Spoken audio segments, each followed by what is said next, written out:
Krishna. Hare Krishna. We're inside because it's too hot to go outside. In case you haven't been watching the news, it is a New York heat wave. It's horrible. Lovely. Okay. It's Canto 4, Chapter 19, Text 13.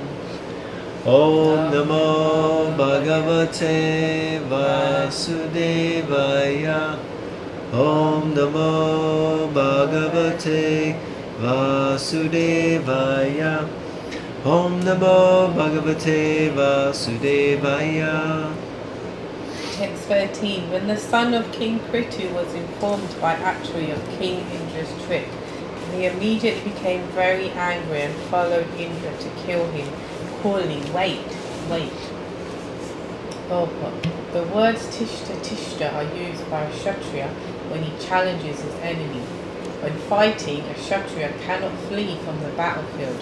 However, when a Kshatriya out of cowardice flees from the battlefield, showing his back to his enemy, he is challenged with the words tishta.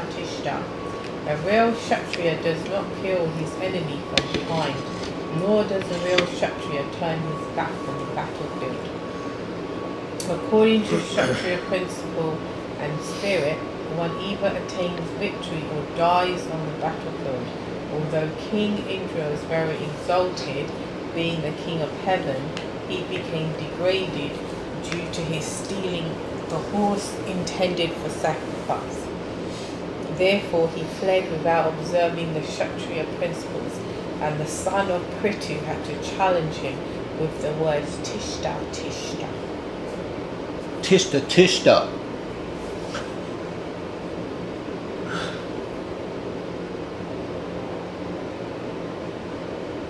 I just have issues with this pastime. What are your issues? No matter how many times I read it. I mean, Indra is definitely a wrong one. It's just too much. It's like, I mean, it's one thing to sabotage the horse sacrifice because you're envious and jealous, because why could anyone possibly be allowed to do something greater than you? And then you just like run. What did he do? Run off? Well, he tried to steal the horse and then... He ran off. Well, he ran off because he was like embarrassed because he was doing the wrong thing, and he got caught out, but still, he was challenged. Yeah, and so he should be. Tishta. I mean, in this modern day, no one would be saying, wait, they just shoot you in the head. No, I think the police, they can't just shoot you in the head. Some, and I was thinking they have their thing, halt, stop, we're the police, or drop your weapon, or... Then they shoot you. Well, no.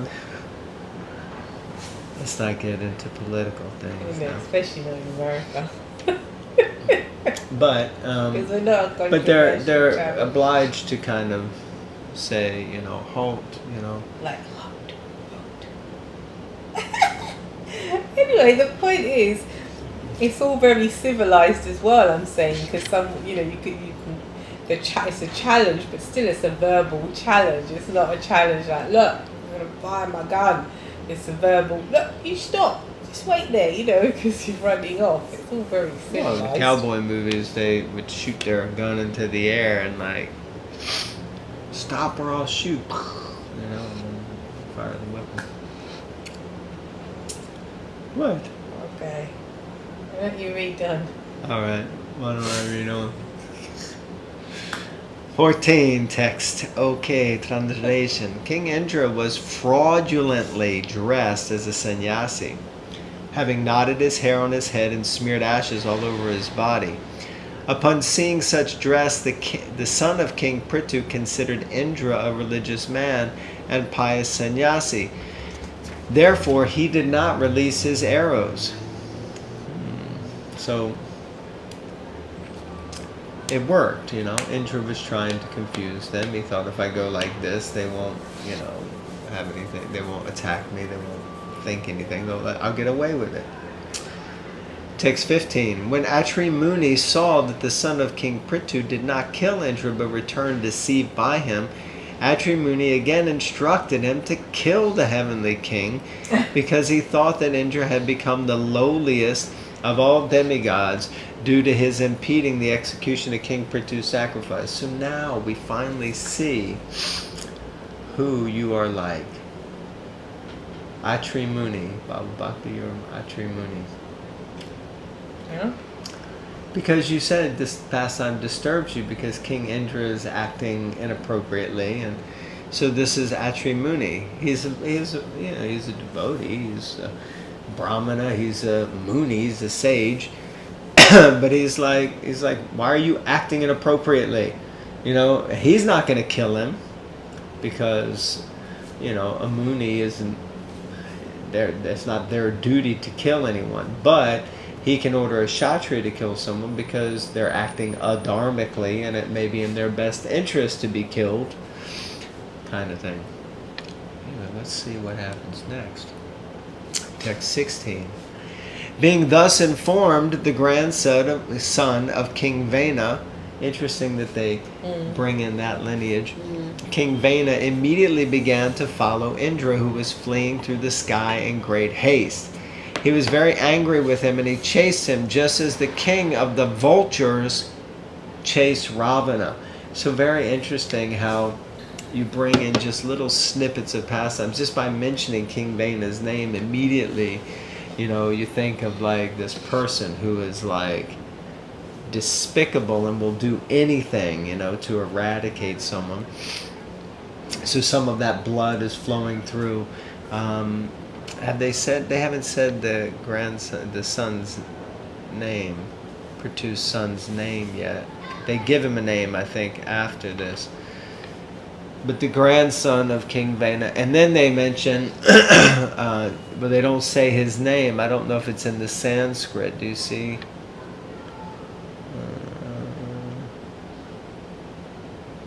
They don't say Jatayu, because it's Jatayu who was the king of the vultures that chased Ravana and did battle with Ravana. Text 17.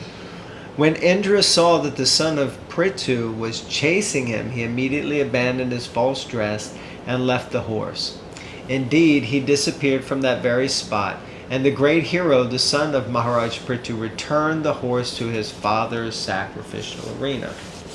So basically, he was successful in doing what he was asked to do by the sage. Text 18. My dear Lord Vidura, when the great sages observed the wonderful prowess of the son of King Prithu, they all agreed to give him the name Vijitaswa. Vijitaswa.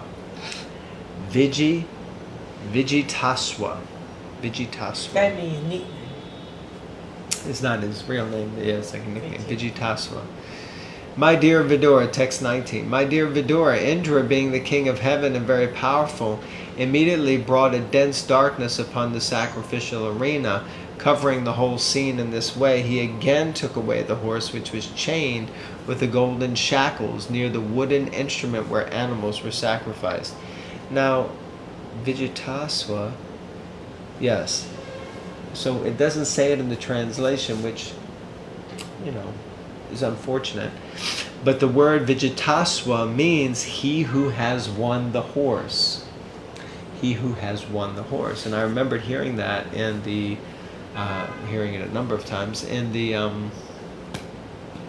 Brilliant as the Sun audiobook series by Krishna Dharma Prabhu. Vijitaswa means he who has won the horse. So that's his nickname. So text 19, Indra's back. I'm back. Text 20. The great sage Atri again pointed out to the son of King Prithu that Indra was fleeing through the sky. The great hero, the son of Prithu, Vijitaswa, chased him again. But when he saw that Indra was carrying in his hand a staff with a skull at the top and was again wearing the dress of a sannyasi, he still chose not to kill him. You want to read? I've read a few. Text 21. When the great sage Atri again gave directions, the son of King Prithu became very angry and placed an arrow on his bow. Upon seeing this, King Indra immediately abandoned the false dress of a sannyasi, giving up the horse, made himself invisible. Cheap. Text 22. Then the great hero Bitesize, the son of King Prithu, again took the horse and returned to his father's sacrificial arena. Since that time, certain men with a poor fund of knowledge have adopted the dress of a false sannyasi. It was King Indra who introduced this. What a legacy. Since time immemorial, the sannyas order has carried the tridanda. Later, Sankaracharya introduced the Ekadandi sannyas. A tridandi sannyas is a Vaishnava sannyasi, and an Ekadandi sannyas is a Mayavadi sannyasi. There are many other types of sannyasis who are not approved by Vedic rituals. A type of pseudo-sannyas was introduced by Indra when he tried to hide himself from the attack of Bitesize, the great son of King Prithu. Now there are many different types of sannyasis. Some of them go naked, some of them carry a skull and trident, generally known as kapalika. All of them were introduced under some meaningless circumstances, and those who have a poor fund of knowledge accept these false sannyasis and their pretenses, although they are not bona fide guides to spiritual advancement. At the present moment, some missionary institutions, without referring to the Vedic rituals, have introduced some sannyasis who engage in sinful activities. The sinful activities forbidden by the sastras are illicit sex, intoxication, meat eating, and gambling. These so-called sannyasis indulge in all these activities.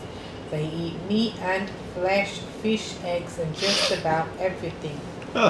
They sometimes drink with the excuse that without alcohol, fish, and meat, it is impossible to remain in the cold countries near the Arctic zone.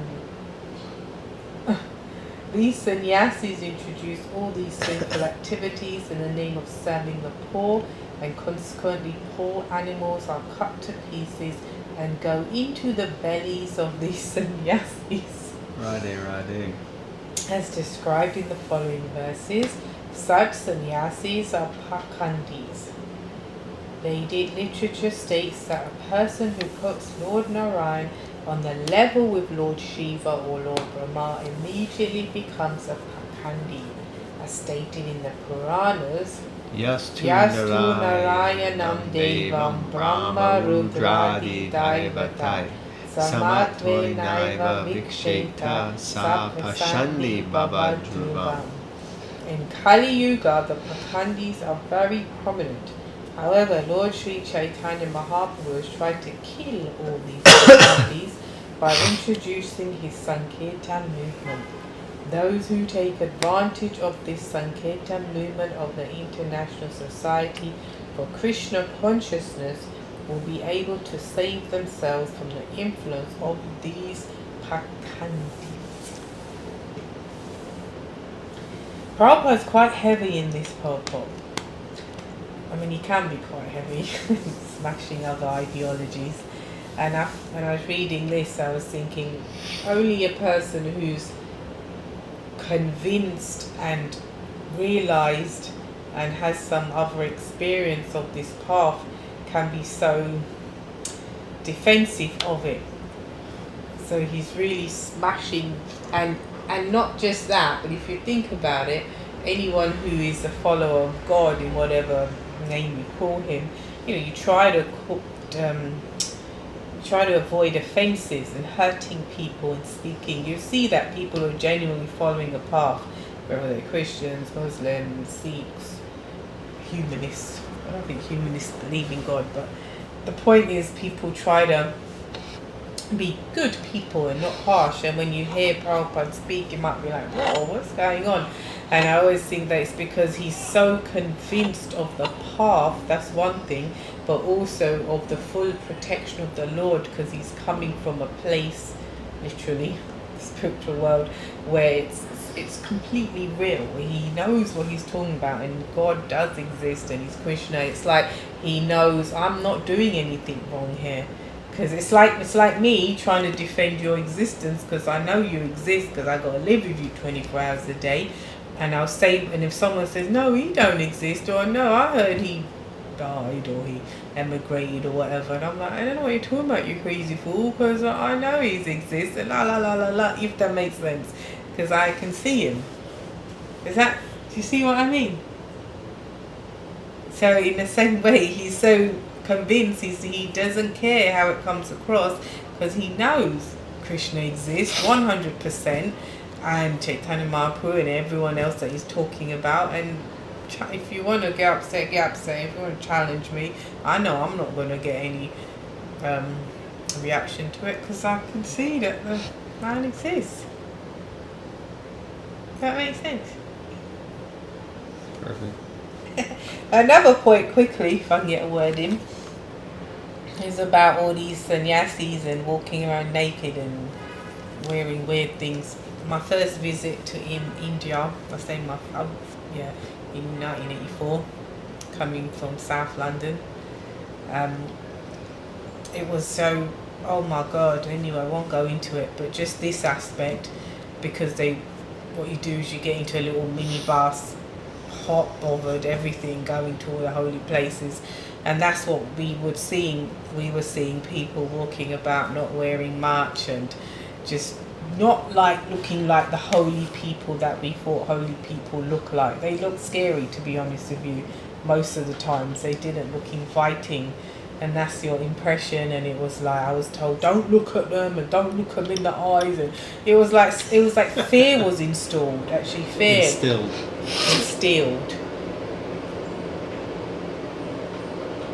And then when they walk past the minibus, because you're so hot and bothered, and you're parked up somewhere, and they walk right back by the window, and you were told, don't look out, so you don't think of holy people as nice people that you want to be around and be like, and that.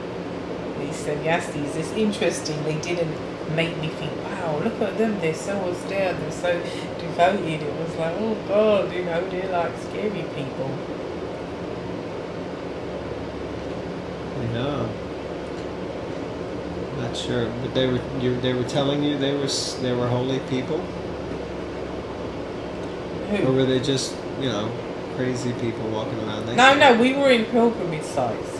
Well, we weren't just like down the road. Pilgrimage sites. No, they were all sadhus, so they were dressed in loincloth, and they at the most, or then they had, maybe some of them had a bit more cloth on them, and they were chanting and praying, but in groups. It was like one or two, and it was like, it was, oh my God, it was like, where are we? Interesting.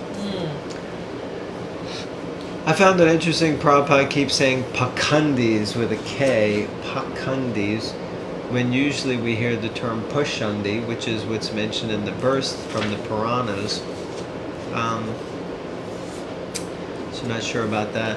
Would also be interesting to know which missionary organization has created sannyasis and sent them to the Arctic. God, that was definitely a personal slight, wasn't it? It was like, hello. That Prabhupada making it obvious. I mean, yeah, interesting.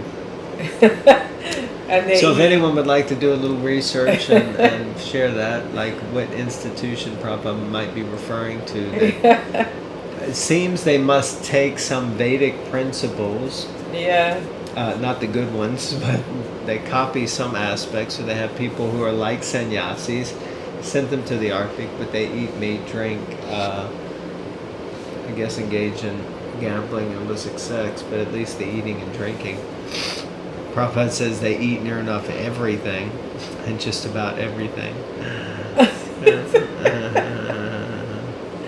Oh dear. And possible to remain in the cold countries near the Arctic zone. So it's interesting. Okay, so I think we'll conclude there with all that excitement. Thank you very much for tuning in, and we look forward to seeing you next time on the next installment of Bhagavatam Bites. Haribo. Haribol.